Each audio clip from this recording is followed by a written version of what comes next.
Alors donc voici la version que tout le monde joue donc habituellement et si tu la connais pas donc voilà les notes. Donc on commence sur un sol ici qui est sur la corde numéro 6 case 3 et on va jouer avec ce doigt là. Donc je vais pas détailler toutes les notes mais en tout cas le départ il faut absolument que ce soit le bon. Donc on commence avec ce doigt là et ça sonne comme ça.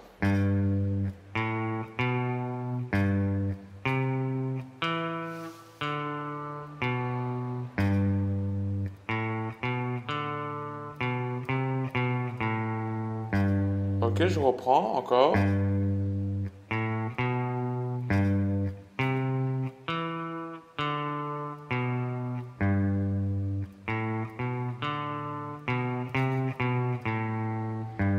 Voilà, c'est la version la plus simplifiée possible et c'est celle que tout le monde joue à peu près.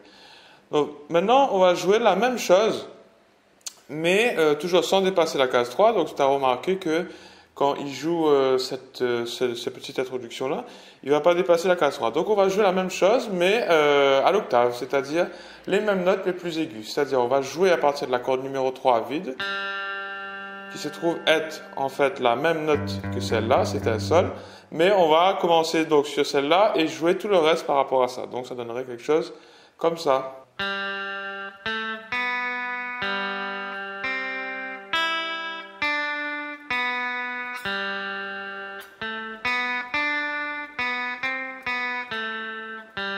Encore.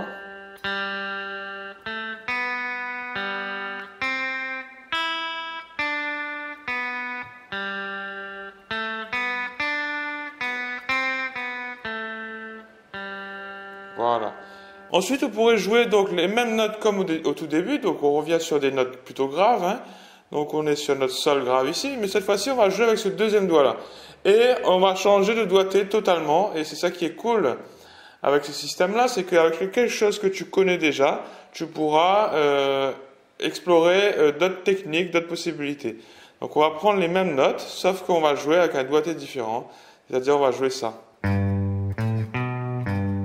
Voilà, au lieu de ça. Donc on n'utilisera plus de corde à vide du tout.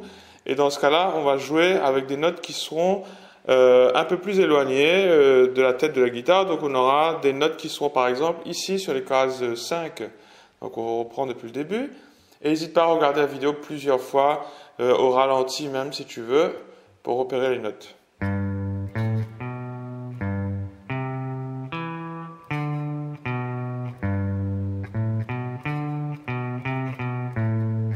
Encore, et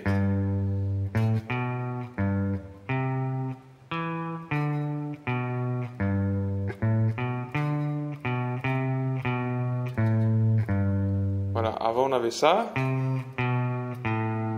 avec la corde à vide qui est ici, le La, mais ici on va faire quelque chose de différent.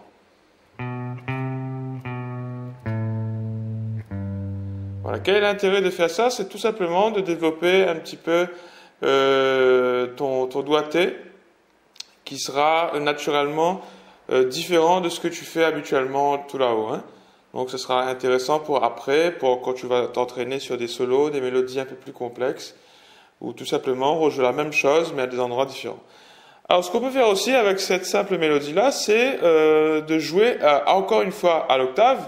Cette fois-ci, on va faire un vrai jeu à l'octave, c'est-à-dire on va jouer donc les notes qu'on a l'habitude de jouer, hein, donc on va pas changer ces notes-là, mais on va jouer à l'octave, c'est-à-dire la note qui est ici.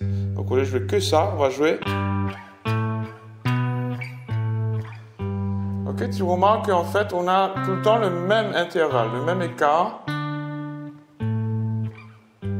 Ok, donc on va sauter, si tu veux, on va sauter donc une corde, on va sauter la corde numéro 5 dans notre cas là. Et atterrir sur la corde numéro 4, et on va sauter une case, donc c'est-à-dire ne pas jouer la case numéro 4, mais jouer la case numéro 5. Voilà, et jouer en même temps. On pourrait jouer une après l'autre, mais là dans notre cas, ce sera plus intéressant de jouer ça en même temps. Et donc on reprend notre mélodie, et on aura quelque chose comme ça.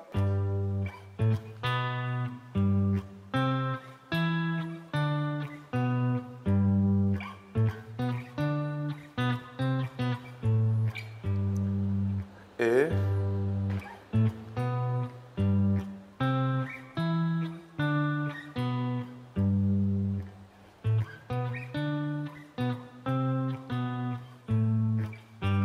Encore une fois, ici, on n'a pas du tout de corde à vide, on n'a que ce système d'octaves. On pourra réutiliser, bien sûr, dans d'autres musiques. Alors, pourquoi pas faire la même chose, mais sans dépasser la case 3. C'est-à-dire, on aura bien sûr maintenant à nouveau des cordes à vide, et on n'aura pas le même intervalle comme tout à l'heure, qui se répète à chaque fois, qui est intéressant, hein. Mais là, on va forcément changer un peu tout ça.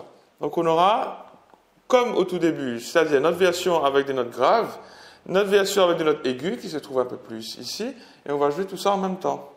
Donc, ça donnerait un truc à peu près comme ça.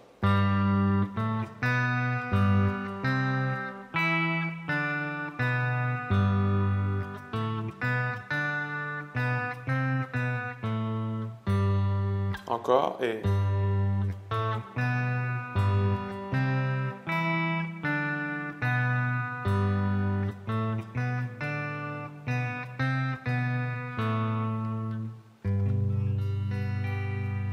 pourquoi pas finir sur un sol majeur. Et après, bien sûr, jouer tout ça beaucoup plus loin, c'est-à-dire beaucoup plus aigu, et à chaque fois, on aura un point de départ différent. Donc, dès que tu as un point de départ différent, ça sera intéressant pour développer ces notes-là. Donc, au lieu d'avoir un sol ici, on va prendre le sol qui est ici.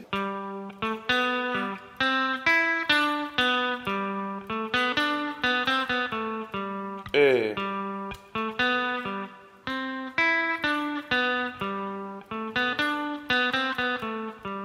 ou bien ici.